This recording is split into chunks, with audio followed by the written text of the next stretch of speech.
Hello good evening students, कैसे हैं सब। चलिए बच्चे फटाफट बताइए सबको वीडियो और ऑडियो बिल्कुल क्लियर आ रही है कि नहीं आ रही है। एक बार कमेंट्स करें ताकि हम लोग फिर अपनी क्लास स्टार्ट कर सके। सारे बच्चे प्लीज कमेंट्स करके बताएं। तो बहुत सारे बच्चे बोल रहे हैं हाँ सर बिल्कुल क्लियर आ रही है आवाज, हम लोग क्लास स्टार्ट कर सकते हैं। ओके, तो अब हम लोग अपनी आज की क्लास स्टार्ट कर रहे हैं बच्चे, और आज की क्लास जो है वो है बिजनेस स्टडीज के ऊपर। तो आज की क्लास है बिजनेस स्टडीज, और बिजनेस स्टडीज में हम लोग जो आज डिस्कस करने वाले हैं वो डिस्कस करने वाले हैं हम लोग केस स्टडीज को। केस स्टडीज, क्योंकि ज्यादातर क्लासेस हम लोग रिकॉर्डेड मोड में देखते हैं, मगर केस स्टडीज को डिस्कस करने के लिए जानबूझ के आज हम 1 to 1 एक साथ आए हैं ताकि हम लोग समझ सके कि आखिर केस स्टडीज कैसे हैंडल आउट करना है।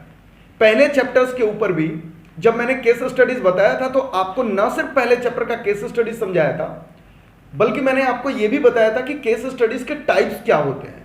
तो एक्चुअली हमने मानिए तो फर्स्ट चैप्टर्स के भी केस स्टडीज उतने डिस्कस नहीं किए जितने हमें और करने चाहिए, तो हम लोग उसके भी करेंगे।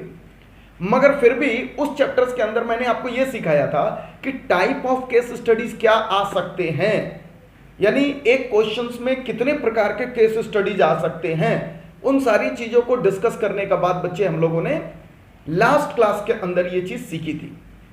ओके, अब हम लोग chapter number 2 principles of management पूरा का पूरा खत्म कर चुके हैं, और फिर आपके साथ आज इस चैप्टर के केस स्टडीज के ऊपर आ रहे हैं हम लोग। उम्मीद है सारे बच्चे रिवाइज कर चुके होंगे, मगर फिर भी अगर आपने रिवाइज नहीं किया तो किसी भी चैप्टर का केस स्टडीज बच्चे डिस्कशन में आपका कोई फायदा नहीं होने वाला है। अगर आप रिवाइज नहीं करते हो तो आपका केस स्टडीज के अंदर कोई फायदा नहीं मिलेगा। आपको केस स्टडीज में रिवीजन जरूरी है कि आप चैप्टर को पहले रिवाइज करके आओ। तो एक बार बताइए, क्या आप लोग ईमानदारी से पूरा का पूरा चैप्टर बढ़िया तरीके से रिवाइज करके आए हैं कि नहीं? क्योंकि मैंने पहले ही बोला था कि चैप्टर को रिवाइज कर लीजिए तभी केस स्टडीज आपको समझ आएगा। बताइए, क्या आपने अच्छे से चैप्टर्स को रिवाइज कर रखा है कि नहीं? अब यहां से आपके कमेंट्स आने बंद हो जाते हैं, कमाल की बात है। तो आप आते क्यों हो फिर केस स्टडीज की क्लास में? इतनी जनसंख्या की जरूरत क्या है? अगर आपने नहीं रिवाइज किया है तो आप आए क्यों हैं यहां पर?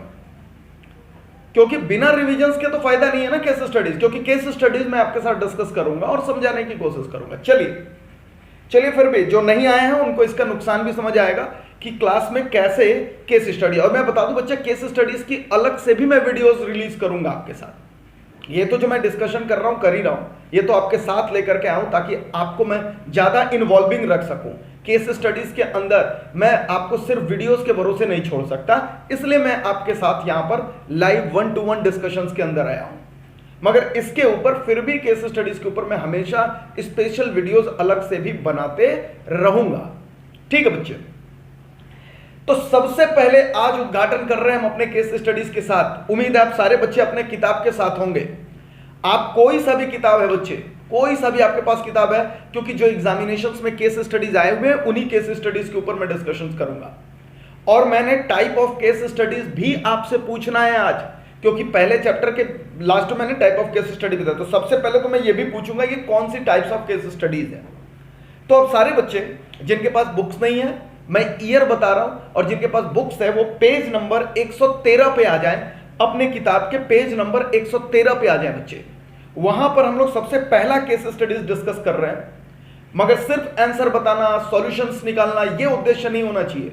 हमारा उद्देश्य होना चाहिए कि हम टाइप ऑफ केस स्टडीज को भी समझे। मैं बार बार रिपीट कर रहा हूं इसको, क्यों?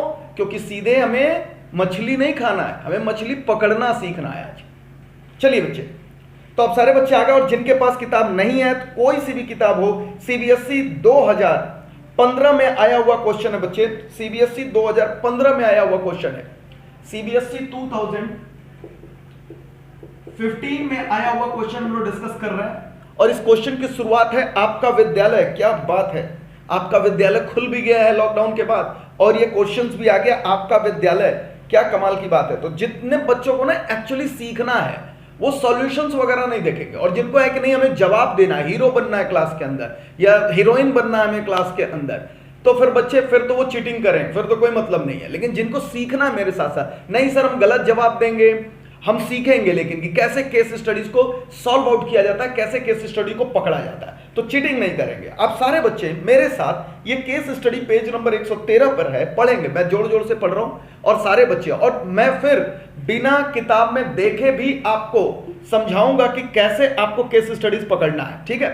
तो सबसे पहले तो मैं आपको किताब के साथ पढ़वा रहा हूं, आप सारे बच्चे किताब के साथ पढ़े, लेकिन केस स्टडीज पढ़ने का मैं तरीका बता रहा हूं। सबसे पहले आप केस स्टडीज के लास्ट में जाओ और जाकर के देखो बच्चे क्वेश्चन क्या पूछा है। एक बार आप अगर ये देख लेते हो ना कि क्वेश्चन क्या पूछा है, फिर केस पढ़ते वक्त आपका पूरा फोकस होता है कि केस के अंदर आपको ढूंढना क्या है। यानी सबसे पहले फर्स्ट स्टेप में क्या देखना है आपको, सी द क्वेश्चन, केस के नीचे क्वेश्चन क्या है वो देखेंगे, और उसके बाद हम लोग पूरे के पूरे केस स्टडीज को पढ़ना स्टार्ट करेंगे। चलिए, तो मैं सबसे पहले आपको यहां पर इस केस के नीचे में जो क्वेश्चन पूछ रहा है वो देखिए, लिख रहा है यहां पर क्वेश्चन नंबर 19 है पेज नंबर 113 पर, और जिन बच्चों के पास किताब नहीं है उसको मैंने बता दिया, सीबीएसई 2015 का क्वेश्चन है ये। नीचे में क्वेश्चन देखिए, कह रहा है पहला question, identify the principle of management applied for the success of the programme. यानी ये बात क्लियर हो गई बच्चे कि ऊपर जो क्वेश्चन पूछ रहा है वो ये पूछना चाहता है कि हमारे दिए हुए केस स्टडीज में कौन सा प्रिंसिपल ऑफ मैनेजमेंट लगा, और जैसे बोलता है प्रिंसिपल ऑफ मैनेजमेंट लगा, अब आपका फोकस हो गया कि मुझे प्रिंसिपल ऑफ मैनेजमेंट पकड़ना है। अदरवाइज जब आप केस पढ़ते ना और आप 15 के 15 चैप्टर पढ़ करके जाते हो तो आपको पता ही नहीं चलता ये 15 में से किस चैप्टर का है। लेकिन जैसे आपने ये लाइन पढ़ ली, identify the principle of management, identify the principle of management, वैसे आपका फोकस हो गया, अच्छा ये प्रिंसिपल ऑफ मैनेजमेंट चैप्टर का क्वेश्चन है और कह रहा है ऊपर में कुछ सक्सेस किया होगा ऑर्गेनाइजेशंस ने। हमें नहीं मतलब, हमें मतलब है कि कौन सा प्रिंसिपल ऑफ मैनेजमेंट इसके अंदर लग रहा है वो पकड़ करके देना है, हमें वो पकड़ करके देना है बच्चे। और क्या हमें वो लाइन भी बतानी है सर, क्या हमें वो लाइन भी बतानी है सर? क्वेश्चन का बिल्कुल भी रिक्वायरमेंट नहीं है कि आपको लाइन बताओ जिससे पता चलता हो कि वो कौन सा प्रिंसिपल्स ऑफ मैनेजमेंट है। लाइन नहीं बतानी है कि ऊपर के केस में कौन सा वो लाइन है जिसे देख करके आप बताओगे कि ये प्रिंसिपल ऑफ मैनेजमेंट लग रहा है ना, लाइन नहीं बतानी है। आप समझ रहे होगे मैं क्यों लाइन की बात कर रहा हूं, क्योंकि मैंने डिस्कस किया है quoting the lines from the above करके भी क्वेश्चन आता है कि आप कॉन्सेप्ट, प्रिंसिपल, जो भी क्वेश्चन पूछ रहा है उसको ऊपर के केस स्टडीज में से वो लाइन दिखाते हुए बताओ। लेकिन इस क्वेश्चन के अंदर ये सिर्फ बोला है आइडेंटिफाई द प्रिंसिपल। मैं आपको बता रहा हूं इस पे सिर्फ 1 मार्क्स मिलेंगे आपको, आइडेंटिफाई करने के लिए 1 मार्क्स मिलेंगे। अगर आपने टाइप ऑफ केस स्टडीज के वीडियोस देखें तो आप मेरे से कोरिलेट कर पा रहे होंगे। ठीक है, ठीक है सर, समझ गया प्रिंसिपल ऑफ मैनेजमेंट। और जब जैसे ही मैंने बोला प्रिंसिपल्स ऑफ मैनेजमेंट, आपका दिमाग फिर क्लिक करेगा कि sir scientific principle of management या फिर जनरल प्रिंसिपल ऑफ मैनेजमेंट। लो भाई, अगला दिमाग में बात आ गया। यस, आप सारे के सारे प्रिंसिपल्स ऑफ मैनेजमेंट अपने ध्यान में दौड़ाएंगे। आप ये कहीं से भी फिक्स नहीं करेंगे कि नहीं हमें सिर्फ फ्यूल का बोलना है, या आप कहीं से भी फिक्स नहीं करेंगे कि नहीं हमें सिर्फ टेलर का बोलना है। 90% जब सिर्फ प्रिंसिपल ऑफ मैनेजमेंट बोलता है तो वो फ्यूल के ही होते हैं, क्योंकि वो अगर टेलर के प्रिंसिपल ऑफ मैनेजमेंट पूछता तो साइंटिफिक शब्द का प्रयोग करता। लेकिन फिर भी we need to be very alert while identifying the cases. हम ऐसे नहीं छोड़ सकते कि नहीं जी चलो केस में प्रिंसिपल सिर्फ और सिर्फ फ्यूल के हो सकते हैं, नहीं। तो ठीक है, अपना पूरा कंसंट्रेशन ये तो फिक्स हो गया सर कि प्रिंसिपल ऑफ मैनेजमेंट चैप्टर पे आ गया। अब हम एग्जामिनेशंस में कोई नंबर ऑफ क्वेश्चंस पे मेरा पूरा कंसंट्रेशन आ गया एक चैप्टर पे, प्रिंसिपल ऑफ मैनेजमेंट पे। चलिए, तो क्वेश्चन पहले पढ़ेंगे, स्टेप नंबर 1 पर क्वेश्चन पढ़ लिया। और दूसरा कह रहा है state any 2 features of management highlighted in the above para. अब देखिए ध्यान से, आप अंडरलाइन करो highlighted in the above para, यानी आपको 2 फीचर्स ऑफ मैनेजमेंट बताना है। लेकिन आपको पता बच्चे, आप तो 5-6 फीचर्स ऑफ मैनेजमेंट पढ़ करके गए हो, आप तो कई सारे फीचर्स ऑफ मैनेजमेंट पढ़ करके गए हो ना, कि परवेसिव होता है, फ्लेक्सिबल होता है, इस प्रकार के कई सारे आपने फीचर्स प्रिंसिपल्स के पढ़े होंगे। लेकिन आपको बोला identified in the above para, यानी आप ख्याल रखेंगे कि वो फीचर्स ऊपर के केस स्टडीज में हो डिस्कस्ड। अच्छा, ऐसा भी हो सकता है 4-5 फीचर्स उसके अंदर हो सर, 4-5 फीचर्स हो, कोई 2 बता देना। क्वेश्चन बोला है सिर्फ 2 तो सिर्फ 2। ये 3 नंबर में आया हुआ प्रश्न होगा बच्चे, पक्का मान करके चलिए, ये 3 मार्क्स में आया हुआ क्वेश्चन होगा। यस, क्वेश्चन में आप ऊपर देख सकते हैं 3 मार्क्स का क्वेश्चन भी है, 3 या 4 मार्क्स के क्वेश्चन में 4 मार्क्स में आया हुआ है ये। तो ठीक है, चलेंगे, स्टार्ट कर रहे हैं हम लोग अब इसको डिस्कस करना। अब आपका पूरा फोकस प्रिंसिपल्स पर रहेगा और आपका पूरा फोकस रहेगा कि 2 फीचर्स कौन कौन से हैं। और जैसे जैसे आपको शब्द मिलेंगे, मैं आपको बोल रहा हूं, आप सारे बच्चे एक रफ कॉपी लेकर के रखें आज तो तुमको पूरा का पूरा समझ लो, वो मछली जिससे मारी जाती है उसका कांटा बनाना, उसमें धागा लगाना, उसमें फंसाना और उसके अंदर चारा लगा करके डालना पानी में, सब सिखा रहा हूं। कॉपी निकाल लीजिए, और कॉपी निकालते वक्त जैसे ही यहां पर मैं बोलूंगा identify the principles of management, तुरंत आप पढ़ते समय केस स्टडीज ना, तुरंत वो शब्द लिखने की कोशिश कीजिएगा जिसके शब्द पे आपका दिमाग क्लिक किया, आपका दिमाग क्लिक किया कि ये फीचर्स हो सकता है या ये मेरा प्रिंसिपल हो सकता है। तो जैसे मैं केस स्टडीज पढ़ूंगा, रफ कॉपी में तुरंत लिखना। मैं भी प्रैक्टिस करके दिखाऊंगा अभी इस केस को पढ़ने के बाद कि कैसे मैं आपको बता रहा हूं एग्जामिनेशन में हिट करते हैं केस स्टडीज। तो केस स्टडीज एक सिंपल आर्ट नहीं है बच्चे, कोई भी नहीं इतनी आसानी से केस स्टडीज को हैंडल कर सकता है, ये बहुत प्रैक्टिस की चीज है। चलिए, तो भूमिका बना दिया मैंने आपका, और मैंने ये बोल दिया कि 2 क्वेश्चन हो गए, एक प्रिंसिपल ऑफ मैनेजमेंट पर फोकस करना और एक हमें कौन सा फीचर अप्लाई होगा उसके ऊपर फोकस करके चलना है। चलिए, अब मैं पढ़ रहा हूं, बाप रे इतना कुछ सोचने के बाद केस स्टडी जाता है, कमाल की बात है। चलिए, आपका विद्यालय believes in holistic development of student and encourages team building through a mix of curricular and co curricular and sports activities. अगर आपको बच्चे इस पूरे लाइन में कोई ऐसी लाइन लगी कि अच्छा ये लाइन कोई ना कोई एक प्रिंसिपल ऑफ मैनेजमेंट से जुड़ी हुई है, तो तुरंत गोला बना लो या तुरंत अपने रफ में जहां मैंने कहा कि ये वाली लाइन लिख लो, जहां तुम्हें लगता है कि ये लाइन से मुझे लग रहा है ये प्रिंसिपल हिट हो सकता है। चलो भाई, तो यहां पर बोल रहा है भाई मुझे तो एक शब्द दिख गया है, मुझे तो एक शब्द दिख गया यहां पर। आपसे भी मैं पूछूंगा कि आखिर कौन सा वो शब्द था जिसे देख करके आपने ये बात तय की है। चलिए आगे बढ़ रहे हम लोग। आगे कह रहा है बच्चे, one on its founders day a stage performance had to be put up. कह रहा है उसका जो स्थापना दिवस है उस पर कोई स्टेज प्रोग्राम वगैरह कराना है। A committee of 10 perfects was constituted to plan different aspects of the functions. कह रहा है भाई यहां पर एक हमें कमिटी बनाने हैं जिसमें 10 एक्सपर्ट्स होंगे जो कि पूरे के पूरे फंक्शंस के संचालन के डिफरेंट एस्पेक्ट्स को देखेंगे। ठीक है सर, समझ आ रहा है। They all decided to use recycled paper for decorations. सारे लोगों ने कहा भाई रिसाइकल्ड पेपर होता है उसका इस्तेमाल करना है हमें अपने डेकोरेशन पर्पस के लिए। ठीक है। There was a spirit of unity and harmony of all members supported each other. कमाल की बात है, अगर आपको आ रहा है लाइन, मुझे तो दूसरी लाइन भी दिख गई जो एक केस की तरफ मुझे ले जा रहा है। Okay, there was a spirit of unity and harmony of all members supported each other. कह रहे हैं सबको एक दूसरे का साथ देंगे और सपोर्ट करेंगे। With mutual trust and belongingness of the program was systematically planned and executed। कर दिया गया बहुत अच्छे तरीके से। ओके, लेकिन आगे कह रहा है Kartik, one of the perfects realized that unknowingly the group have applied one of the principles of management while planning and executing the program। कह रहा है कार्तिक है, उनको लगा रहे वाह कमाल की बात है, मजाक मजाक में हम लोगों ने एक प्रिंसिपल ऑफ मैनेजमेंट अप्लाई कर दिया। वही तो पूछा है नीचे में वो कौन सा प्रिंसिपल्स ऑफ मैनेजमेंट है। यस, आगे कह रहा है he was so inspired by the success of the function that he asked his father to apply the same principle in his business।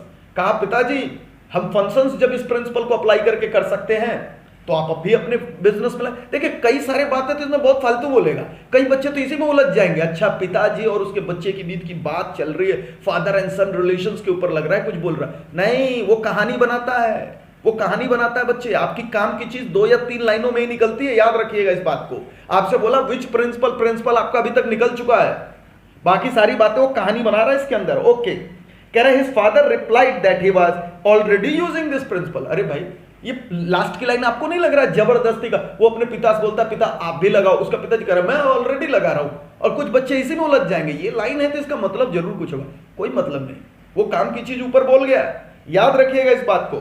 तो ये पूरा केस स्टडीज था बच्चे, ये पूरा का पूरा केस स्टडीज था यहां पर। और मैं अब आप सारे बच्चों से पूछना चाहता हूं, क्या आपने केस पूरी अच्छी तरीके से समझा या फिर नहीं समझा? एक बार मुझे बताएं। मैंने हिंदी अनुवाद भी किया इसका, एग्जामिनेशन में हिंदी अनुवाद आपको दिया रहता, पेपर में आप जाकर के पढ़ सकते हो, लेकिन इतना शुद्ध हिंदी होता है कि फिर आपको लगेगा इंग्लिश ही अच्छा था सर। चलिए फटाफट बताइए, क्या आपको केस समझ आया? फटाफट बच्चे बताएंगे क्या आपको केस समझ आया? सर मेरे बुक में नहीं दिया है, कोई बात नहीं, बुक का अरेंजमेंट कर लो राघवेंद्र, अगली क्लास से बुक का अरेंजमेंट कर लो। ओके ठीक है, मैंने इसीलिए बता दिया है, पेज आपको बता दिया सीबीएसई 15 का ये केस है जो मैं आपको डिस्कस कर रहा हूं। चलिए, लेकिन अब बुक नहीं है, कोई बात नहीं, बुक नहीं है, मैं इतना बोल बोल के कर रहा हूं, इतने बोल्ड आवाज में आप तक आवाज पहुंचाता हूं, आपको खुद समझना चाहिए। अच्छा ये केस था, ये लाइन थी, ये केस पकड़ लिया मैंने। चलिए अब मैं आप सारे बच्चों से पूछना चाहता हूं कि बताइए कि कौन सा प्रिंसिपल ऑफ मैनेजमेंट लगा है इसके अंदर। चलिए कमेंट्स आना चाहिए फटाफट। I need your comments, I need your comments, I need your comments कि कौन सा केस लग रहा है। 1 2 3 और यहां पर दिशा, ऐसा कौन सा प्रिंसिपल ऑफ मैनेजमेंट है मुझे नहीं पता जो तुमने लिखा है, नाम सही करो उसका। टीम स्पिरिट नाम का कोई भी प्रिंसिपल्स ऑफ मैनेजमेंट नहीं है। Spirit de corps, maximum students कह रहे हैं स्पिरिट द कॉप्स, बहुत सारे बच्चे कह रहे हैं spirit de corps. Very good very good very good very good very good, आपको मिला 1 नंबर। लेकिन क्वेश्चंस की डिमांड नहीं है, मगर फिर भी मैं जानना चाहता हूं, फिर भी मैं जानना चाहता हूं। इसमें एक बच्चा है शाश्वत, शाश्वत जिसका सबसे पहले कमेंट्स आया। और शाश्वत बेटा मैं पूछना चाहता हूं ऐसी कौन सी लाइन थी जिसको देखते ही तुम्हारे दिमाग और दिल ने कहा कि स्पिरिट द कॉप्स होगा। शाश्वत 1 भी सेकंड का वेट नहीं चाहिए मुझे, क्यों? क्योंकि मुझे जानना है कि आप वो समझ रहे हो कि ये लाइन से आपको पता चल गया। शाश्वत कमेंट्स करेगा और कोई नहीं करेंगे। शाश्वत कमेंट्स करना है, वॉइस नहीं। शाश्वत रिकॉर्डिंग मोड पे है क्लास, वॉइस नहीं। शाश्वत कमेंट्स करके बताएंगे कौन सी ऐसी लाइन लगी कि जिससे तुमको ये फील हुआ। फटाफट बताएंगे शाश्वत। कमेंट्स ठीक है, चलो बहुत बढ़िया बात है। शाश्वत, शाश्वत कह रहे हैं sir working with the team. Very good, working with the team भी बहुत सही बात है। यहां पर आप देखिए यूनिटी और हार्मोनी भी बहुत सही बात है, म्यूचुअल बिलोंगिंगनेस भी सही बात है, कोऑर्डिनेशन कोऑपरेशन भी सही बात है। आप देख सकते हो बच्चे यहां तमाम ऐसी चीजें हैं, स्पिरिट ऑफ यूनिटी, टीम, ये सारी चीजें आपको क्वेश्चन में चिल्ला चिल्ला के बोल रही थी। वो वर्ड्स जो होते हैं ना, स्पीक करते हैं, बोलते हैं कि देखो मैं बता रहा हूं कि यहां ये प्रिंसिपल ऑफ मैनेजमेंट लग रहा है। Very good very good very good, excellent. तो समझिए स्टेप क्या चलाया हमने, हमने स्टेप चलाया कि सर हमने पहले तो क्वेश्चन पढ़ लिया नीचे से, तो हमें पता चल गया हमें प्रिंसिपल ऑफ मैनेजमेंट फोकस करना। और जैसे जैसे जैसे जैसे हमने पढ़ा तो देखिएगा, जैसे मैंने क्वेश्चंस कहा, आपका विद्यालय believes in holistic development of student, increases the team building. जैसे दिमाग में आया टीम बिल्डिंग, आपका दिमाग बोला हाँ ऐसा कुछ पढ़ा तो था टीम बिल्डिंग के ऊपर। टीम बिल्डिंग एक लाइन तो मिली जिसके ऊपर, लेकिन एक ही लाइन पे कमेंट्स नहीं करेंगे और देखेंगे कि क्या आता है। तुरंत अपना दिमाग टीम बिल्डिंग या गोला बना दिया हमने टीम बिल्डिंग के ऊपर और कहा कि हाँ एक लाइन है जो हमें उस प्रिंसिपल ऑफ मैनेजमेंट के ऊपर ले जा रहा है। फिर आगे हमने पढ़ा On its founder day, stage performance had to be set up. A committee of 10 experts was constituted to plan different aspects of the function. They all decided to use the recycled paper for decoration. There was spirit of unity and harmony. आ गया दूसरा बात, जैसे आपने कहा confirm कर दिया यहां पर spirit of unity and harmony. ये 2 चीज आपको दिख गई बच्चे, जो इस बात का सूचक है, इस बात का सूचक है कि आपको कहना है यहां पर लग रहा है स्पिरिट द कॉर्प्स। आपके मन में साइंटिफिक प्रिंसिपल भी आ सकता था, आपके मन में वो साइंटिफिक प्रिंसिपल भी आ सकता था बच्चे, आपको याद आता होगा, कॉपरेशन नॉट इंडिविजुअलिज्म, ऐसे ऐसे आपको आ सकता है ध्यान के अंदर। लेकिन मैं सजेस्ट क्या बोला हूं कि अगर सिर्फ प्रिंसिपल ऑफ मैनेजमेंट बोले तो सबसे पहला फोकस हम लोग किसके ऊपर रखेंगे, हम लोग रखेंगे अपने फ्यूल के प्रिंसिपल्स पर। और 2 फटाफट टीम वाली और स्पिरिट वाली बात आ गई तो अपना आंसर्स निकल करके आ गया। तो ये 2 वो बात थी जिसके अंदर हम लोग को आंसर्स मिला, spirit the cause, spirit the cause, spirit the cause. अब आपको समझ आ गया होगा। अच्छा तो स्टेप समझ आया सारे बच्चों को। सबसे पहले केस स्टडीज की, और ऐसा मैं बोलूं ना, आप पहले इंग्लिश में अनसीन पैसेज करते थे, आप तब भी यही करते थे, क्वेश्चन पढ़ते थे और जब तब जाकर के ऊपर में देखते थे, लेकिन उसका सारा आंसर वहीं छुपा होता था। लेकिन बिजनेस स्टडीज में क्या है, आंसर आपको पीछे से आना चाहिए। स्पिरिट द कॉर्प्स कहीं बीच में बोला नहीं है, तो पकड़ना है इसके अंदर, ठीक है। चलिए कोई 2 फीचर्स ऑफ मैनेजमेंट मुझे बताएंगे आप, कोई 2 फीचर्स ऑफ मैनेजमेंट बताएंगे बच्चे। कोई 2 फीचर्स ऑफ मैनेजमेंट बता दीजिए मुझे, क्या है इसके अंदर कोई 2 features of management. Universal applications group activity, universal application group activity pervasive, बहुत सारे आ रहे हैं। आगे आगे और सुनना है मुझे, और सुनना है।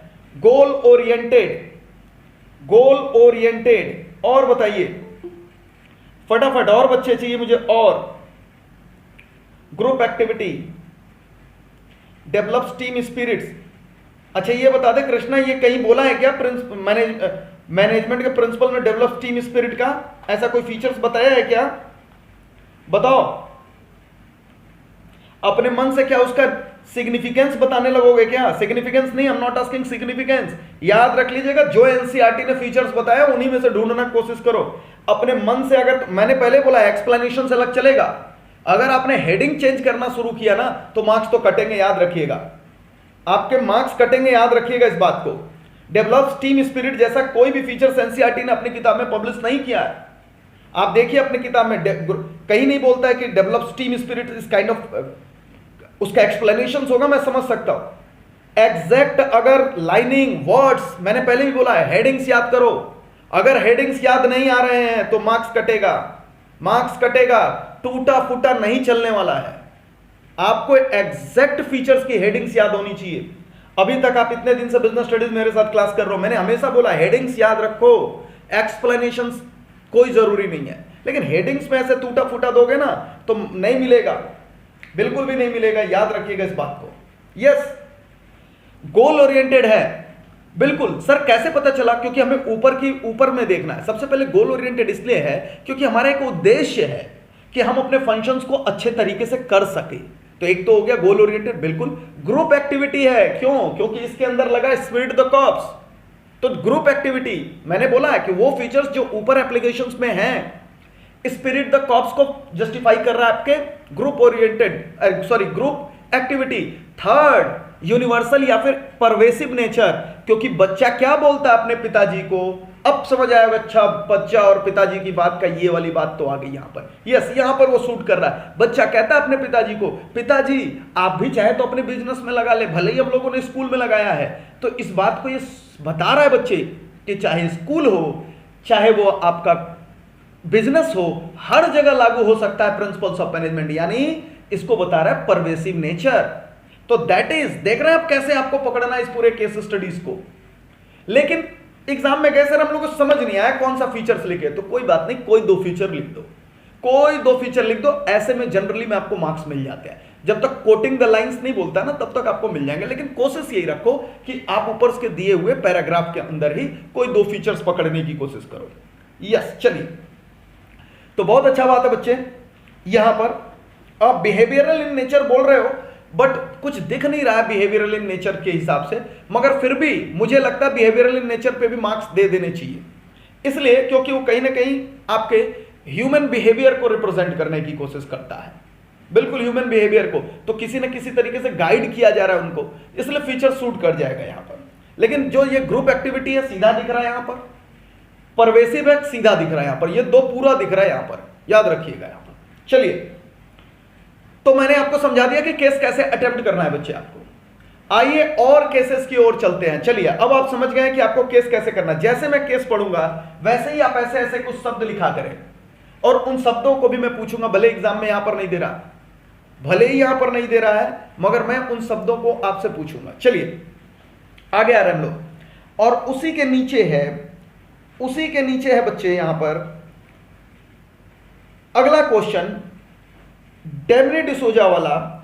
वो क्वेश्चन आया है आपके सीबीएसई 2019 में। क्या बात है, एकदम लेटेस्ट, ताजा ताजा आया है बच्चे, 2019 में आया हुआ है, लेटेस्ट एकदम।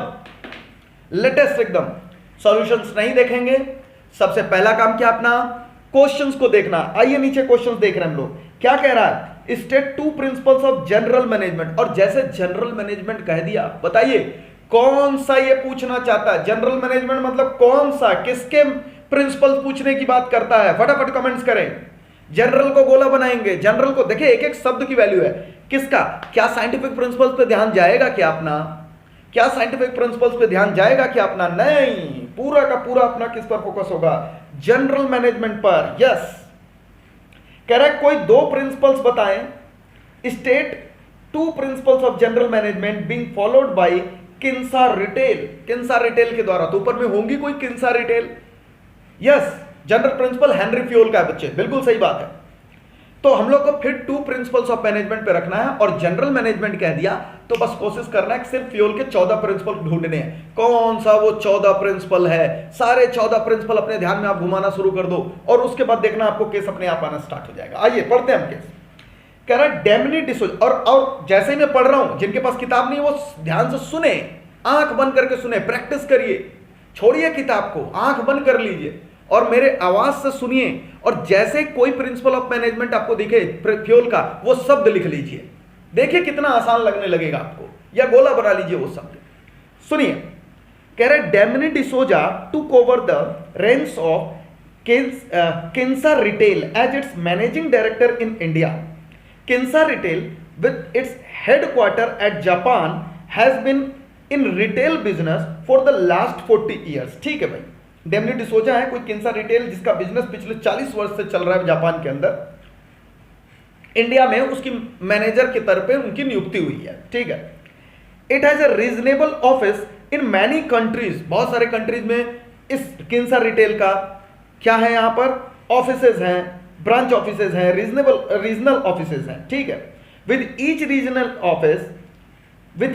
regional office taking care of the shops in that particular region। ठीक है, हर रीजनल ऑफिस उस एरिया का टेक केयर करता है जो भी आसपास के शॉप होंगे। ठीक है, अभी तक तो सर कुछ समझ ही नहीं आया कि कोई कौन सा लग रहा है यहां पर। आगे देखते हैं सर, आगे देखते हैं, आएगा। As it is a large organisation the regional officers have been given the powers to decide and spend funds sanctioned to them by the headquarters for the welfare of the customer of their region। क्या कह रहा है, ध्यान से सुनना। कह रहा है बच्चे यहां पर कि क्योंकि ये बहुत लार्ज ऑर्गेनाइजेशन है, इसलिए द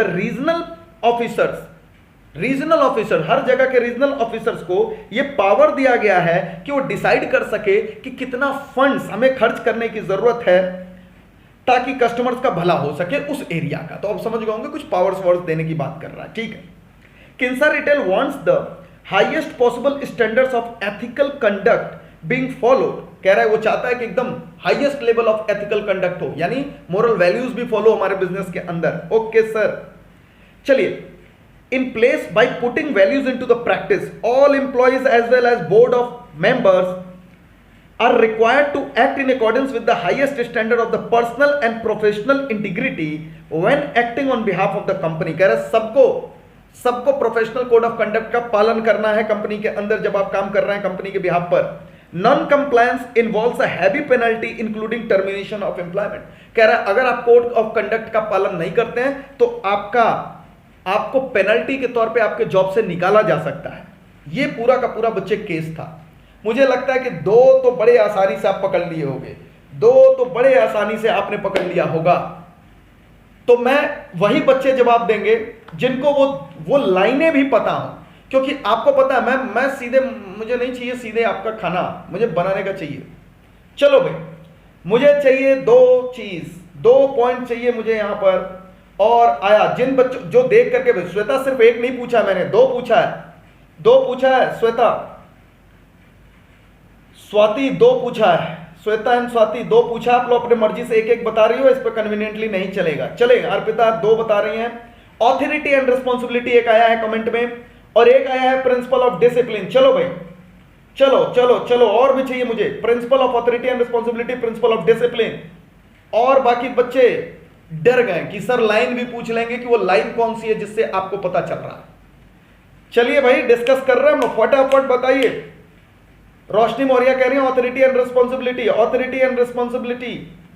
अर्पिता कह रही है authority and responsibility, principle of discipline, और चाहिए मुझे discipline and parity between the authority and responsibility. Authority Sejal, फिर तुम गलत जा रही हो, डिसिप्लिन है लेकिन कोई प्रिंसिपल का नाम parity between authority and responsibility नहीं है, वो एक्सप्लेनेशन है सेजल।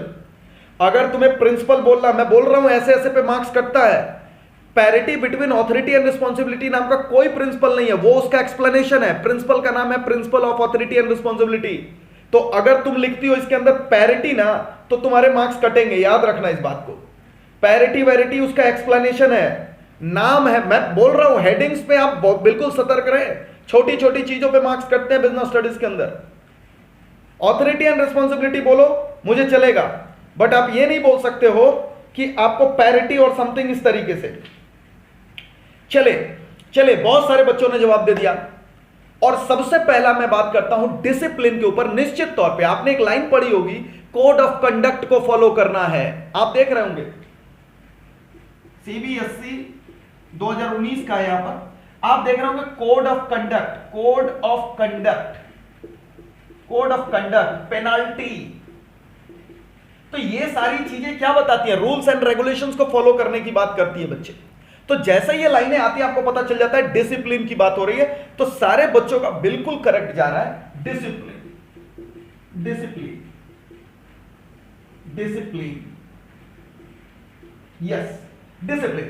अब मैं दूसरे बारे में बात आना चाहता हूं कि सारे बच्चों ने यहां पर कहा ऑथोरिटी एंड रिस्पॉन्सिबिलिटी। मैं एक बार आप सारे बच्चों से पूछना चाहता हूं आखिर कौन सी वो लाइन है, कुछ बच्चों ने वो लाइन बताई, वो कौन सी लाइन है जो ऑथोरिटी एंड रिस्पॉन्सिबिलिटी कह रहे हैं कि सर फॉलो हो रहा है यहां पर?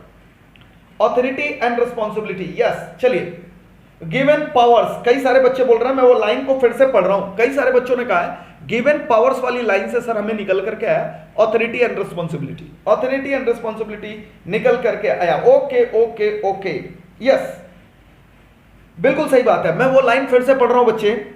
हमारे इस केस के चौथे लाइन में वो बात लिख रहा है, as it is a large organisation, as it is a large organisation. पहले तो गोला बनाए लार्ज ऑर्गेनाइजेशन, लाइन बनाएंगे लार्ज ऑर्गेनाइजेशन, लार्ज ऑर्गेनाइजेशन।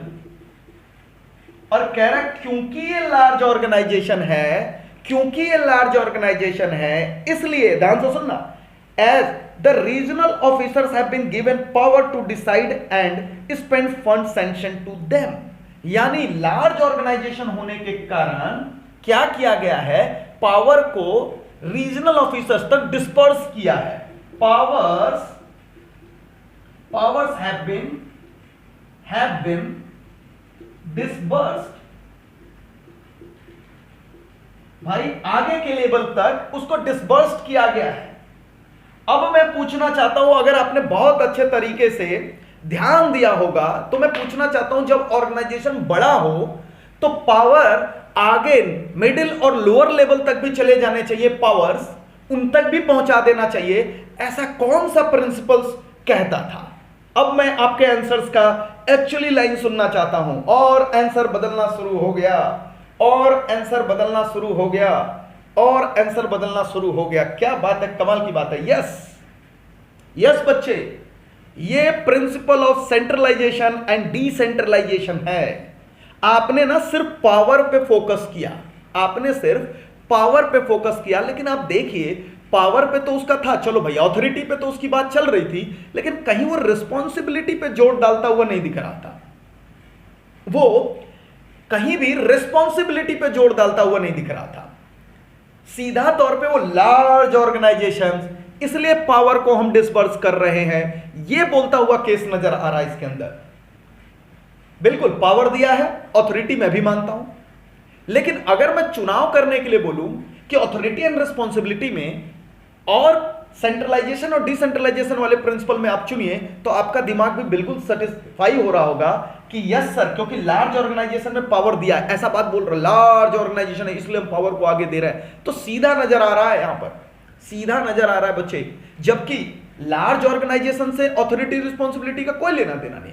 इसी में यह बोल सकता था क्योंकि वर्कर्स को दिया गया है कि यह काम आपको हो जाना चाहिए, इसलिए हम आपको थोड़े से पावर्स भी देते हैं, तो तुरंत तुम्हारा दिमाग क्लिक करता सर ये ऑथोरिटी रिस्पॉन्सिबिलिटी की बात हो रही है।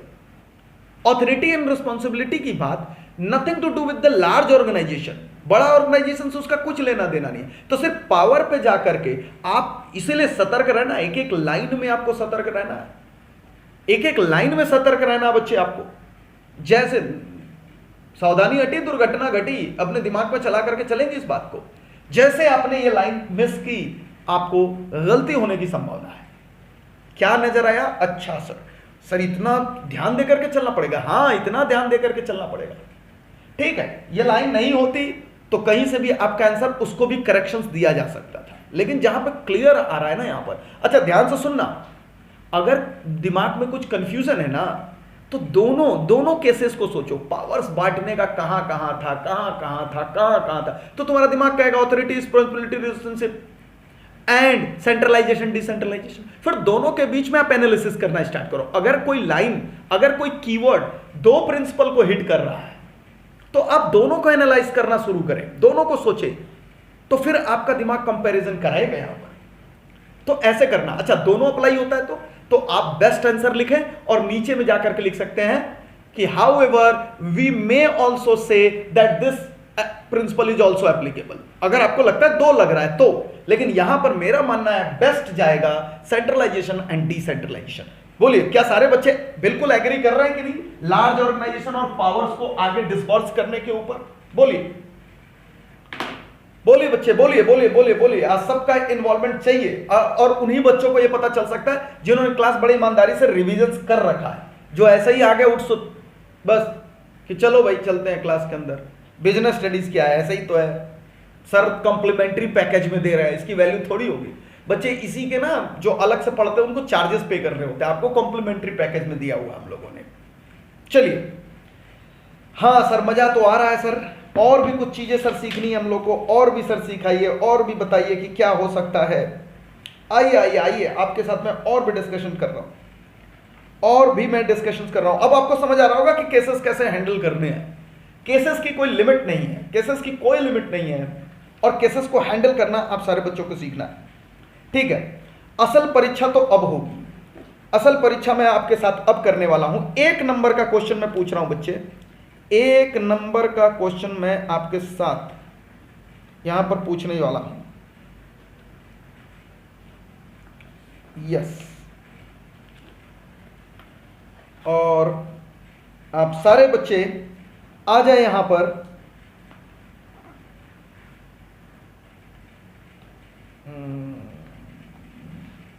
यस, 9 पेज नंबर 112 पे आए।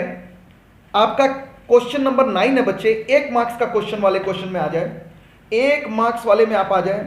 यहां पर सारे बच्चे निकल करके आ जाए, fast fast fast fast.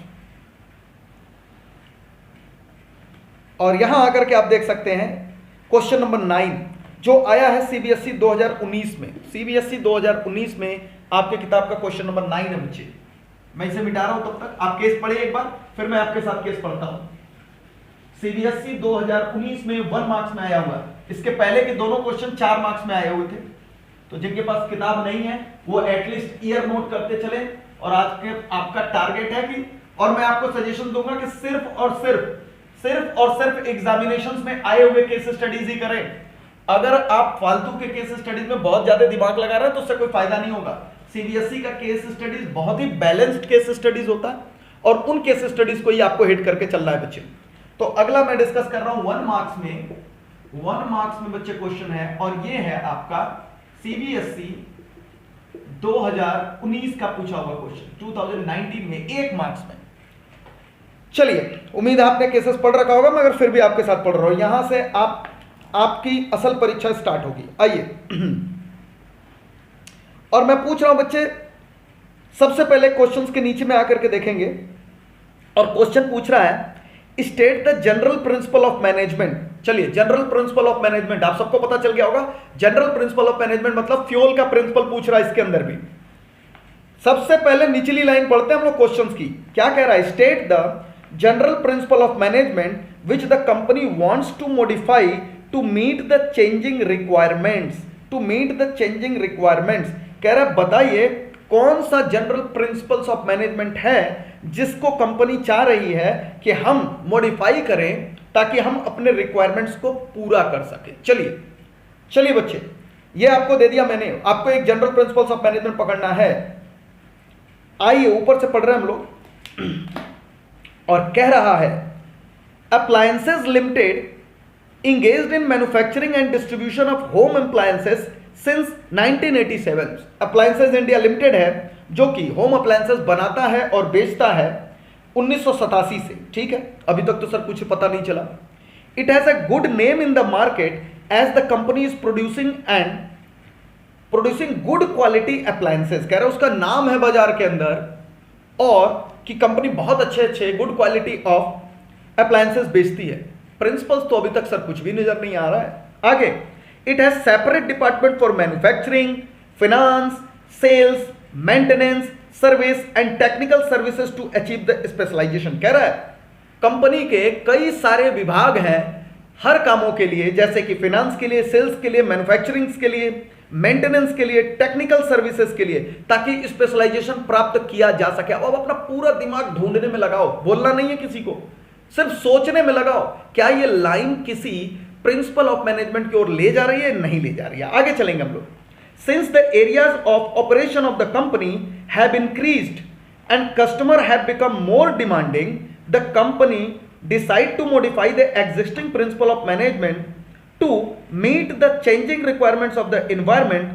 Yes, कह रहा क्योंकि अब एरिया ऑफ ऑपरेशंस बड़ा हो गया है और कंपनी चाहती है कि अपने एग्जिस्टिंग प्रिंसिपल ऑफ मैनेजमेंट को वो मॉडिफाई करे ताकि वो चेंजिंग रिक्वायरमेंट्स को मीट कर सके। तो मुझे आप बता दीजिए यहां पर कौन सा प्रिंसिपल ऑफ मैनेजमेंट आपको लगता है इस केस में जिसके मॉडिफिकेशंस की बात चल रही है। चले भाई सोच करके बताए क्या लगता है यहां पर। यस, क्या बात है, क्या बात है। तो बहुत सारे बच्चों ने कहा principle of division of work. Excellent, एक बार में आप देख सकते हो बच्चे आपने फोकस करके बता दिया principle of division of work. Sir कैसे पता चल गया? अब जो बच्चे जवाब नहीं दे रहे हैं वो बोल रहे सर सबको पता कैसे चल गया, हमें तो पता ही नहीं चल रहा। बताओ भाई कौन सी लाइन से लग रहा है आपको? यहां तो मुझे लग रहा है कि सबसे आसान था, मैंने उस पर कमेंट्स भी कर दिया था। बोलिए बोलिए बोलिए बोलिए बच्चे। सेपरेट डिपार्टमेंट्स, क्या बात है, कई सारे डिपार्टमेंट्स की बात कही गई है सर। एक नंबर में क्या लिखे? अच्छा आंसर कैसे लिखेंगे सर? एक नंबर में सिर्फ एक लाइन, ज्यादा भाषणबाजी नहीं करना उसके अंदर, सिर्फ आपको लिखना principle of division of work, बस आगे बढ़ जाना है। एक्सप्लेनेशन नहीं करना होता, एक लाइन के आपको आंसर उसमें सिर्फ और सिर्फ आपको वो बता करके चलना है। यस, सेपरेट डिपार्टमेंट है, बिल्कुल करेक्ट बात है, सारे बच्चों ने जवाब दिया। Separate department like manufacturing, sales, finance, सब कुछ था। 1 मार्क्स मिल गया आपको। बहुत बढ़िया बहुत बढ़िया बहुत बढ़िया बहुत बढ़िया। अगर आप अपने दिमाग और दिल दोनों से पूछ करके इसका जवाब दे रहे हो तो बहुत अच्छी बात है। तो सर कौन सी लाइन थी? इसका खुलासा हो गया कि यहां पर कह रहा था सेपरेट डिपार्टमेंट, सेपरेट डिपार्टमेंट, और ये सर है division of work, division of work. तभी आएगा, इसी को मॉडिफाई करके हमको लेकर के आना है डिवीजन ऑफ वर्क, क्योंकि कई सारे आपके पास विभाग हैं अलग अलग काम के लिए। चलिए बहुत बढ़िया बात है। तो लगे हाथ उसके नीचे का ये भी आया आपके सीबीएसई 2019 में 1 मार्क्स में ही, क्वेश्चन नंबर 10। ये आपका 9 था बच्चा, अब हम लोग 10 डिस्कस कर रहे हैं। आइए और वापस से हम लोग क्वेश्चन नंबर 10 डिस्कस कर रहे हैं, उसके साथ भी हम लोग आपस में डिस्कशन स्टार्ट करेंगे। चलिए सारे बच्चे क्वेश्चन नंबर 10 डिस्कस कर रहे हैं। आइए वापस आइए वापस आइए वापस आइए, सारे बच्चे वापस आइए। और यहां पर कह रहा है प्रिंसिपल ऑफ मैनेजमेंट, ध्यान से सुनना, बहुत बहुत बढ़िया केस है ये, और आपको पकड़ना इसमें कौन सा है। कह रहा है नीचे पहले देखेंगे कि पूछ क्या रहा है। पहले तो ये नहीं पता ना कि प्रिंसिपल ही पूछ रहा है। नीचे क्या कह रहा है? Identify the point of significance of principal of management. Yes yes, अब आपको पूछ रहा बच्चे, आपको एक टॉपिक पढ़ा होगा significance of principal of management, significance of principal of management. अब आपको ऊपर की लाइनें पढ़ करके बतानी है कौन सा significance of principal of management है। अब सर तो दिक्कत आएगा, हमने प्रिंसिपल तो रटा था सर, सिग्निफिकेंसेस हेडिंग्स याद होने चाहिए। आपको बताना है कौन सा सिग्निफिकेंस है, प्रिंसिपल नहीं बताना, सिग्निफिकेंस। गोला बनाइए सिग्निफिकेंस, यानी आपको सिग्निफिकेंस पे जोड़ देकर के चलना है, कौन सा significance of principles of management है। चलिए आइए देखिए, और यहां पर कह रहा है principal of management equip the manager. कह रहा है प्रिंसिपल ऑफ मैनेजमेंट जो है वो मैनेजर्स को तैयार करते हैं to foresee the cause and effect relationship of their decisions, ताकि वो पहले से ही अंदाजा लगा सके कि वो जो डिसीजंस ले रहे हैं उसका कैसा असर होगा। एंड एक्शन सो दैट, अब आप पकड़ लोगे, अब आप पकड़ लोगे, आपके काम की चीज आ रही है। So that vestiges associated with the trial and error approach can be overcome, ताकि ट्रायल और एरर कि चलो ये करके देखते हैं, चलो वो करके देखते हैं, चलो ऐसा करके देखते हैं, चलो वैसा, इससे क्या होता है, बहुत सारे वेस्टेजेस, रिसोर्सेज वेस्ट होते हैं, उससे बच जाएंगे अगर हम प्रिंसिपल ऑफ मैनेजमेंट फॉलो करके चले। बताइए कौन सा सिग्निफिकेंस बता रहा है यहां पर, कौन सा सिग्निफिकेंस लग रहा है यहां पर, फटाफट बताएंगे सिग्निफिकेंस ऑफ मैनेजमेंट। अब छापना शुरू करिए, छपैया शुरू कर दीजिए, एक दूसरे का आंसर आप छापना शुरू कर दीजिए। अगर आपने क्लास पढ़ी होगी तो आपको समझ आएगा। मैं बार बार बोलता हूं, वेस्टेजेस रोक देना, कॉस्ट को कम कर देना, किसके ऊपर मैं बात बोलता हूं, आप ध्यान से सुनना, एफिशिएंसी के ऊपर, ऑप्टिमम यूटिलाइजेशन ऑफ रिसोर्सेज के ऊपर। Yes, optimum utilisation of resources, optimum utilisation of resources, optimum utilisation of resources. बच्चे आपको जो आंसर बोलना है वो है ऑप्टिमम यूटिलाइजेशन ऑफ रिसोर्सेज। ये आपका चलेगा। और यहां पर एक निकल करके आया है, श्वेता साई कर रही है, effective administration. Effective administration, yes, very good, बिल्कुल सही बात है। आप जाकर के पढ़ेंगे बच्चे इफेक्टिव एडमिनिस्ट्रेशन, तो उसके अंदर भी बिल्कुल इसी प्रकार की चीज कही गई है। आप कोई सा भी एक लिख दोगे, आपको मार्क्स मिल जाएगा एक नंबर में। आप कोई सा भी एक लिख दोगे, आपको एक मार्क्स मिल जाएगा। ऑप्टिमम यूटिलाइजेशन ऑफ रिसोर्सेज बोल दो या इफेक्टिव एडमिनिस्ट्रेशन बोल दो, दोनों बिल्कुल जस्टिफाई कर रहे हैं इस पॉइंट को। इफेक्टिव एडमिनिस्ट्रेशन भी जस्टिफाई कर रहा है। साइंटिफिक डिसीजंस कैसे, बताओ कैसे करना चाहते हो, जस्टिफाई करो। फिर एक नंबर में देखो क्या होता है ना, जब केसेस बड़े हो, मैं तो बोलता हूं कि जब आप अपने आंसर को जस्टिफाई कर सको तो आपको मार्क्स मिलना चाहिए, ठीक है। लेकिन एक नंबर में जस्टिफिकेशंस का तो स्कोप ही नहीं है, क्या भाषणबाजी नीचे लिखोगे। अगर बड़ा क्वेश्चन होता तो उसको आप जस्टिफाई कर देते। सीबीएसई जस्टिफिकेशन का बड़ा कम चांस देती है आपको। तो जो बेस्ट है वो आंसर चलाओ, जो बेस्ट है वो आंसर चलाओ। ऐसे तो फिर बिजनेस स्टडीज में आप सबको पता है, एक ही बात घुमा घुमा करके 50 बार लिखते हैं सब। ऐसे तो फिर सारे का आंसर एक जैसा होने लगेगा। तो बेस्ट क्या होगा, सबसे बेस्ट क्या होगा, उस पर मार्क्स मिलेंगे आपको। फिर ऐसे तो आप हर चीज पर बात करोगे ना, तो बेस्ट जो होगा आप उस पर बात करेंगे। आप देखिए ना, वेस्टेजेस रोकने की बात कर रहा है बच्चे, वेस्टेजेस रोकने की बात कर रहा है। और वेस्टेजेस रोकने में आपको क्लियर सोच करके देखिए, वेस्टेजेस अगर रोकेंगे तो आपका निश्चित तौर पे क्या होगा, रिसोर्सेज का ऑप्टिमम यूटिलाइजेशन ही तो हो रहा है और इफेक्टिव एडमिनिस्ट्रेशन ही तो हो रहा है। चलो, तो बेस्ट आंसर्स लिखना है हम लोगों को, बेस्ट आंसर्स लिखना है। मैं सिर्फ केस पे बात कर रहा हूं और ऐसे तमाम केसेस हैं, ऐसे तमाम केसेस है बच्चे जो चलते जाएंगे मगर खत्म नहीं होंगे। लेकिन उम्मीद है अब आप समझ रहे होंगे कि आपको केसेस कैसे करने हैं और उनके आंसर्स कैसे देने हैं। तो मैं कुछ क्वेश्चंस आपके साथ और भी डिस्कस करना चाहता हूं। मैं आपके साथ कुछ क्वेश्चंस और डिस्कस करूंगा और बाकी मैं सारा का सारा आपको दूंगा। अब आप समझ गए होंगे आपको हैंडल कैसे करना है, स्टार्ट कैसे करना है आपको केसेस को। आपको उन शब्दों को पकड़ना सीखना अपने प्रैक्टिस से, जिससे आप केस स्टडीज को कर रहे हो। क्वेश्चन क्योंकि कई बार बोल देता है कोटिंग द लाइन अबव, तो जब आप शब्द पकड़ पकड़ करके सीखेंगे, तो जिस दिन क्वेश्चन ने बोल दिया ना coating the line from above paragraph, बताइए कौन सा प्रिंसिपल लग रहा है, तो उसमें आप फेलियर नहीं होंगे। मैं आपको नेक्स्ट क्लास के अंदर क्योंकि ये केस स्टडीज अभी मैं कंटिन्यूड रखूंगा एक क्लास और, तो जैसे ही नेक्स्ट क्लास के अंदर मैं कुछ और केस स्टडीज आपके लिए ढूंढ के लेकर आऊंगा जिसमें मैं पूछूंगा coating the line above, coating the line above, तब आप मुझे बताना कि आपको वो समझ आया कि नहीं। लेकिन इस क्लास के अंदर एक केस स्टडीज और मैं आपके साथ डिस्कस करूंगा और फिर मैं आपको छोड़ूंगा कि आप अच्छे से इस चैप्टर को और रिवाइज करें। फिर एक क्लास और लगाएंगे इसके केस स्टडीज के ऊपर। और सारे बच्चे मैं आपके साथ आता हूं तो चलिए इसी क्लास में मैं पूछता हूं, मिल गया मुझे वो क्वेश्चन ही मिल गया है, तो मैं इसी के साथ लेकर के आता हूं बच्चे। बहुत बढ़िया क्वेश्चन है, बहुत बढ़िया क्वेश्चन है आपको, कोटिंग द लाइन अबव। इसीलिए मैं बोलता हूं बार बार ना आपको वो लाइनें जरूर पढ़नी चाहिए, आपको वो लाइनें जरूर देख करके चलनी चाहिए। आइए आपके पेज नंबर 115 पे आएंगे बच्चे, और फिर मैं, क्या बात है, सीबीएसई 2019 में पूछा हुआ क्वेश्चन है। इसके अंदर सीबीएसई 2019 में क्वेश्चन नंबर 32 पर आएंगे सारे बच्चे, क्वेश्चन नंबर 32 पर आएंगे, 32 पर, क्वेश्चन 32 पे। यहां इससे पहले वाला तो आपको पता चल गया ना, सीबीएसई जो 19 का था, यहां पर रिडक्शन वेस्टेजेस मैं लिख दे रहा हूं उसका, रिडक्शन ऑफ वेस्टेजेस, वेस्टेजेस ने बताया है यहां पर आपको, ये लाइन से आपको पता चल गया था, क्या पता चला था, optimum optimum optimum utilisation of resources, utilisation of resources और इफेक्टिव एडमिनिस्ट्रेशन, एडमिनिस्ट्रेशन।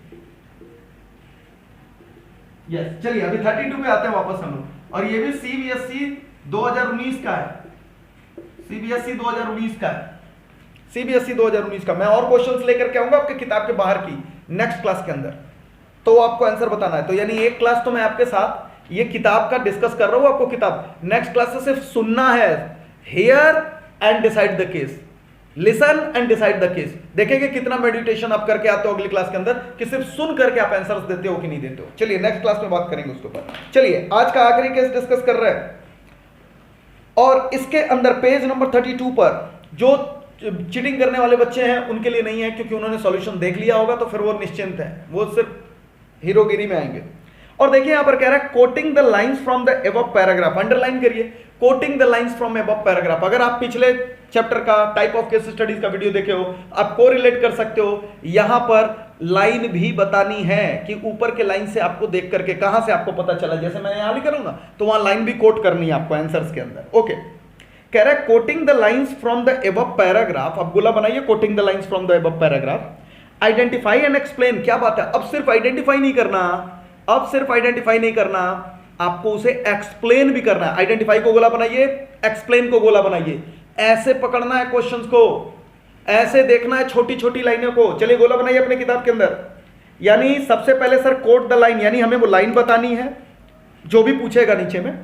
दूसरा आइडेंटिफाई करना है और एक्सप्लेन करना है, क्या, the two techniques of scientific management. बस, और याद रखना टेक्निक्स बोला है, टेक्निक्स पे गोला बनाओ, यानी प्रिंसिपल नहीं पूछ रहा है, टेक्निक्स पूछ रहा है। दो टेक्निक्स बतानी है जो इसमें लगा है, साथ साथ में आपको वो लाइन बतानी है जिससे आपने पता किया, और साथ में आपको उस टेक्निक को एक लाइन में एक्सप्लेन कर देना है, एक लाइन में एक्सप्लेन कर देना है।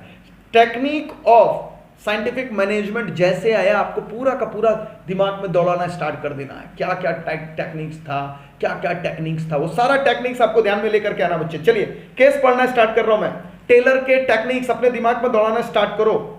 मुझे तो कुछ याद भी आ रहा है, मेरा तो मेमोरी इतना शार्प नहीं है, आपका तो शार्प होगा। फंक्शनल फोरमैनशिप, वर्क स्टडी, आपके पास कई सारे थे, differential piece rate system, mental revolution, याद आ रहा है ये सारी चीजें, ये सारे आपके टेक्निक्स थे। तो वो ध्यान में चलाना स्टार्ट कर लो, ध्यान में चलाना स्टार्ट कर लो, फिर देखेंगे क्या लगेगा इसके अंदर। आपके ध्यान में तो सब होना चाहिए, मुझे थोड़े जाना एग्जाम देने के लिए, ठीक है। Scientific management means knowing exactly what you want men to do and seeing that they do it in the best and cheapest way. ये साइंटिफिक मैनेजमेंट की परिभाषा दे रहा है यहां। Taylor develop various techniques for application of scientific management principle. Taylor ने खूब सारे साइंटिफिक टेक्निक्स भी डेवलप किए ताकि साइंटिफिक मैनेजमेंट को लगाया जा सके, and was able to achieve a three fold increase in productivity in Bethlehem Steel Company. और किसी कंपनी में, स्टील कंपनी में उन्होंने इसका असर भी देखा कि बहुत फायदा हुआ। वेयर ही वर्क, जहां वो काम करते थे। One of the technique helps to determine the number of workers employed, number of workers employed, number of workers employed। मुझे लगता है इस लाइन से कुछ कुछ हिंट मिल रहा होगा। लाइन अंडरलाइन करना स्टार्ट करो बच्चे, लाइन अंडरलाइन स्टार्ट करो। कह रहा है एक टेक्निक है जो बताती है कितने नंबर ऑफ वर्कर्स एम्प्लॉयड होने चाहिए। अच्छा, दूसरा frame suitable incentive scheme and labour cost. कह रहा है कितने नंबर ऑफ वर्कर चाहिए और कौन सी बेस्ट इंसेंटिव स्कीम होनी चाहिए उनको, और क्या लेबर कॉस्ट होंगे, कोई ऐसा टेक्निक बताता था। तो चलो भाई ये तो पता चल गया, देखेंगे सर क्या है आगे। Another techniques recognises those workers who are able to accomplish exceed the fair day's work and is based on the premise that efficiency is the result of the joint efforts of the manager and the workers। कह रहा है अगला बात कह रहा है यहां पर कि एक कोई और है टेक्निक्स जो कि बताता है कि वर्कर्स, कौन ऐसे वर्कर्स हैं जो काम कर लेंगे, accomplish और exceed their fair day's work and based on the premise that efficiency, और efficiency के ऊपर वो based है टेक्निक्स। मुझे लगता है कोटिंग द लाइन बहुत आसान है, क्योंकि लाइनें ही दी हुई हैं जहां पर आपको टेक्निक्स बताना है। मैं आप सबसे पूछना चाहता हूं बच्चे, आप मुझे बताइए कौन कौन सी लाइन पर आपको कौन कौन से केस स्टडीज में समझ आ रहे हैं। सबसे पहला, कुछ बच्चों ने यहां पर कह दिया time study, time study, okay, time studies, चलो भाई time studies, fast fast fast.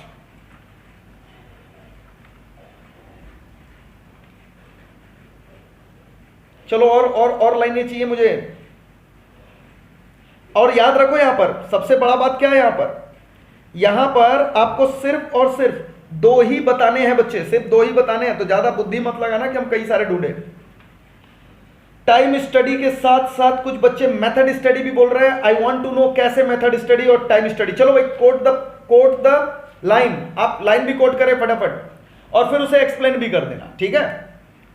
Line ठीक है, चलो टाइम स्टडी कुछ बच्चे कह रहे हैं और साथ में differential piece wage rate system कह रहे हैं। यस, टाइम स्टडी, यस बिल्कुल सही बात है। Number of workers to be employed, अगर आपको याद आता होगा बच्चे, अगर आपने ईमानदारी से थोड़ी सी भी लाइन पढ़ी है ना, तो आपको याद आता होगा कि हाँ सर, जब टाइम स्टडी कितने समय में करना चाहिए, कौन से वर्कर्स कितने देर में करेंगे, याद आता है, कितने वर्कर चाहिए इसको काम करने के लिए, तो टाइम स्टडी में इस बात का उल्लेख किया गया है। तो टेक्निक्स पहला टाइम स्टडी, वेरी गुड, बहुत बढ़िया, very good. Number of workers, sir method study भी होगा, क्योंकि उसमें बेस्ट वे डूइंग जॉब, उसमें काम को किस तरीके से करना है। अभी आते हैं बेटा, उसके ऊपर आते हैं। नाम बता दिया करो पहले, और पहले कमेंट्स करो। जब माइक ऑन करने के लिए कहेंगे तब माइक ऑन करना। क्लास रिकॉर्डिंग मोड पे है तो माइक जब बोलेंगे तब करना, ठीक है, ओके। अभी आते हैं मेथड स्टडी। मैंने देखा मेथड स्टडी के आंसर्स भी आए हुए हैं, मैं डिस्कस करूंगा अभी मेथड स्टडी के ऊपर, क्योंकि चर्चाएं ही करनी है हम लोगों को चर्चाएं करनी है, इसके ऊपर चर्चा करेंगे। अभी पहले टाइम स्टडी है, 100% करेक्ट है, क्योंकि दो ही पूछा है यहां पर, तो बेस्ट टू आंसर्स क्या आएंगे पहले उसके ऊपर बात करें। तो निश्चित तौर पे यहां पर टाइम स्टडी है। और दूसरा जो बात कर रहा है ना यहां पर एफिशिएंसी, यस बहुत अच्छी बात, जो एफिशिएंसी की बात कर रहा है यहां पर, आप लाइन पढ़िए, recognises those worker which are able to accomplish exceed the fair day's work, यानी कह रहा है वो वर्कर, आपको याद आता है कौन एफिशिएंट वर्कर है, कौन एफिशिएंट वर्कर नहीं है, जिसके बेसिस पर जो ज्यादा बनाएगा ज्यादा इनाम पाएगा, यानी ज्यादा रिवार्ड पाएगा, ज्यादा रेम्यूनरेशंस मिलेगा। तो ये इसके अंदर बताता है कि differential piece wage rate system जो बात करता था यहां पर, वो उसका डिस्कशन करा, क्योंकि और कोई सा भी टेक्निक कहीं भी वेतन देने की बात नहीं करता है। टेक्निक में वही एक है जो कहता है ज्यादा एफिशिएंट ज्यादा अच्छा कमाएगा, एफिशिएंसी की बात वही करता है। तो इसलिए यहां पर 2 लगेगा। तो ये बिल्कुल क्लियर हो गया। अब हम लोग बात करते हैं, यहां पर एक बच्ची बोल रही थी यहां पर मेथड स्टडी, किसने बोला एक बार कमेंट्स करें। मेथड स्टडी के ऊपर बात आ रहा था, और अब अपने आंसर्स को जस्टिफाई करो। चाहो तो माइक ऑन कर सकते हो, माइक ऑन करके अपना बताओ कि कैसे लगता है मेथड स्टडी, अभी बताओ। तो ये सेजल का आंसर था। हाँ सेजल बताओ कैसे तुम्हें लगता है कि मेथड स्टडीज के ऊपर अप्लाई हो रहा है, एक्सप्लेन करो, चर्चाएं जरूरी हैं, तभी हम लोग सीख पाएंगे। चलिए आपने कहा था ना कि वो अपने काम को बहुत अच्छे तरीके से करता है, यस, वो बेस्ट वे ढूंढता है कि काम को कैसे मतलब करना अच्छी तरीके से। वो कौन सी लाइन बोल रहा है बेटा, कौन सी वो लाइन बोल रहा है मुझे बताओ, क्योंकि लाइन भी कोट करनी है इसके अंदर। वो कौन सी लाइन लग रही है? मेरे पास क्वेश्चन ही मैंने आपका सुना नहीं, लेकिन यहाँ पर ऐसा कोई भी लाइन नहीं बोला है कि जब मैं तुम्हें मेथड स्टडी बोल रहा था तो तुम्हें पता होगा कि मैंने मेथड्स में बोला था way of doing the things, methods करने का, सीक्वेंसेज, स्टेप्स, कैसे काम को करना है। अगर इन बातों के ऊपर बोले तो मेथड आएगा, लेकिन यहां पर ऐसी कोई लाइन नहीं है जो इस बात को जस्टिफाई कर सके कि कहां बोल रहा है वो, कि हम क्या बोलते हैं, पहले में बोला है यहां पर हेल्प द, क्योंकि जहां से शुरू किया, देखो एक बार ना अगर किताब नहीं होगी तो फिर समस्याएं आएंगी। आप लोग को किताब अरेंज कर लेना चाहिए सबसे पहली बात। आप पुरानी किताब लेकर के रखोगे बच्चे तो कहां से क्वेश्चन आएगा? आपको क्वेश्चंस के लिए अरेंज करना पड़ेगा। अगर सीबीएसई ने 2019 तक, 19 नहीं 20 तक पेपर ले लिया है, तो आपके पास 2020 तक के प्रश्न मौजूद होने चाहिए, चाहे वो जैसे भी होने चाहिए, चाहे 10 ईयर्स आपके पास अवेलेबल हो, चाहे कोई सा भी किताब आपके पास अवेलेबल हो, आपके पास वो क्वेश्चंस होने चाहिए। When you are attempting case studies, 2020 से लेकर के 2010 तक कम से कम 10 वर्षों के केस स्टडीज तो डिस्कस करने पड़ेंगे अच्छे तरीके से सीखने के लिए। चलो ठीक है, तो यहां पर साफ बोल रहा है, वन टेक्निक्स बताता है नंबर ऑफ वर्कर्स के ऊपर, और दूसरा टेक्निक्स बताता है कि एफिशिएंसी के बेस पर उनके रेम्युनरेशंस के ऊपर लिख करके दे रहा है। जब लाइन देखोगी तो समझ आएगा। मेथड्स के ऊपर बात नहीं किया, इसलिए मेथड सूटेबल नहीं है यहां पर, तो टाइम स्टडी और ये चलेगा। तो ये सारे केसेस थे बच्चे जो आज हम लोगों ने आपके साथ डिस्कस किए, मगर फिर भी बहुत अच्छा बात है सेजल, अगर तुमने सुना और सुनने में तुमने आंसर दिया तो वेरी गुड, बट बेटा नेक्स्ट टाइम से किताब भी अवेलेबल करना, मुझे लगता है तब ज्यादा बेटर आंसर दे पाओगे। बट ट्राई करना अपने आप में ही सबसे बेस्ट होता है केस स्टडी को, तो तुमने ट्राई किया, दैट इज